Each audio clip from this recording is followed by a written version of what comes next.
Welcome to POSH Act Video Series, where you will learn about all aspects of implementing for your team the Sexual Harassment of Women at Workplace Prevention, Prohibition and Redressal Act of 2013.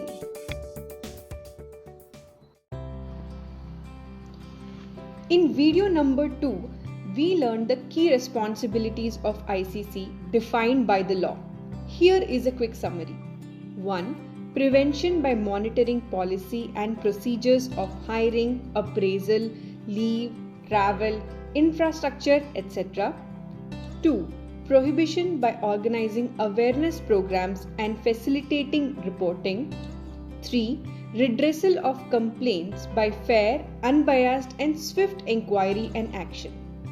Let's understand in detail the simple steps ICC can take in each of these 3 action items to make them effective. Number 1 is prevention. Prevention is better than cure. Effective and fair implementation of organization policies discourages perpetrators. ICC, with support of HR, should conduct annual gender sensitization workshops and take feedback from employees on the implementation of the policies. The following are the simple points ICC can review in the key organization policies. Number 1. Hiring process. As ICC, you can ensure no gender-based exclusions are added to job descriptions. 50-50 CVs of men and women are being sourced. Negotiations are based on role and pay parity is ensured across genders with same role. Number 2 is appraisal process. Add checks to see that appraisal process is driven by defined targets and regular reviews. Managers provide examples of work to justify scores. Ratings are not biased based on gender, pregnancy, or any other such constraints. 3. Travel policy. Review this policy to include emergency contacts for women travelers, certified safe hotels for women, guidelines on timings and safety modes of travel. Number 4 is leave policy. Leave policies can be audited to check there is place for leaves of maternity, paternity and adoption. If the leave is denied, they are recorded and reviewed at the end of the year for bias. Leaves are fairly given for roles where weekend work is needed due to customer requirements. And number 5 is workplace. Workplace can be made a safe place by having physical facilities for women, including toilets and access to creches, displaying posters at visible places about penal actions of sexual harassment, defining the code of conduct regarding active and passive aggressive behaviors like shouting, vulgar language, favoritism, and sidelining. Number 2 is prohibition. The process of awareness creation should be actively supported by senior management. The following are some simple checks ICC can take to ensure awareness creation activities are effective. Number 1 are workshops. Ensure that every team member participates. Workshops are organized every quarter. Workshops involve senior team members mandatorily.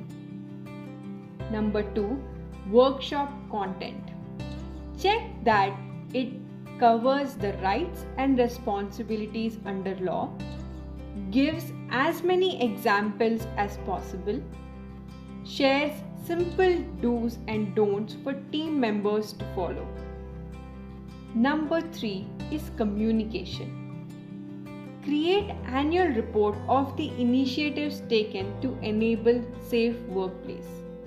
include talking about POSH in all the important meetings like all hands, OKRs, onboarding, quarterly meetings, etc.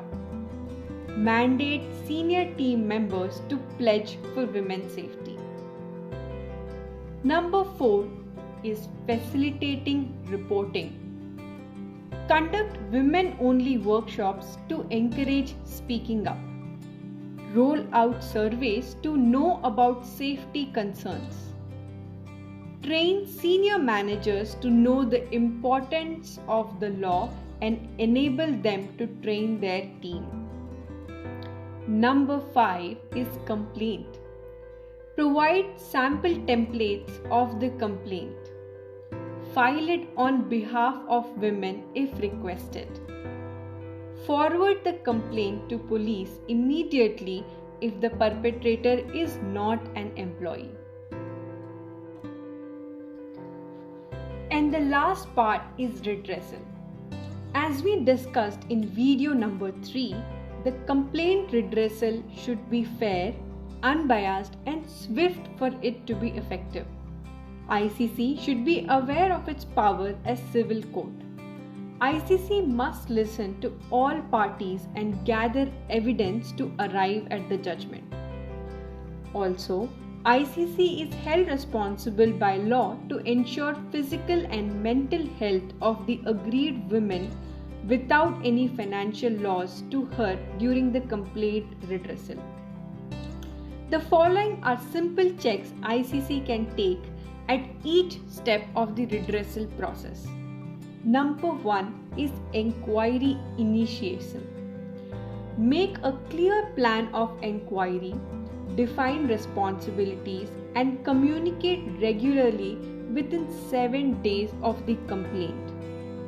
If aggrieved women or the perpetrator belongs to a different organization, reach out to their ICC. If complaint is against or by an ICC member, remove them from the inquiry team. Number 2 is inquiry procedure. Define the context of the victim upfront in terms of reporting structure, power, cultural context, or any other parameter as applicable. Gather and record evidence and testimony from as many sources as possible. Keep the entire process completely confidential. Number 3 is inquiry closing. Recommend appropriate actions in line with the code of conduct. If repeat offender, the action should be stricter. Close within timelines and keep the communication open to all the concerned members. Number 4 is actions. Submit report to victim, perpetrator, and management. Follow up for action of recommendations shared. Take management support in implementing the recommendation. Ensure the external NGO member signs off the action items.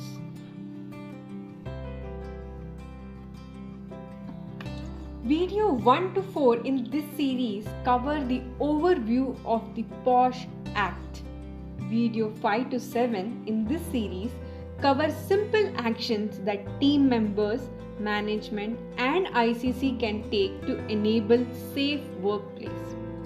Mark these checklists complete to be close to your goal of creating a safe and successful work environment.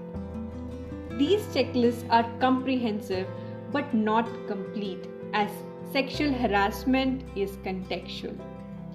That's where ICC members can play a big role by being empathetic and aware. The law is looking up to you to uphold the fundamental rights of women at workplace. We are sure that you will take this responsibility with utmost sincerity and rigor. Thank you for joining us in the POSH Act Video Series and for this video as well. Subscribe to our channel for other videos in this series. Visit the Dhwani Legal Trust website for posters and documents related to the Act. See you in the next video.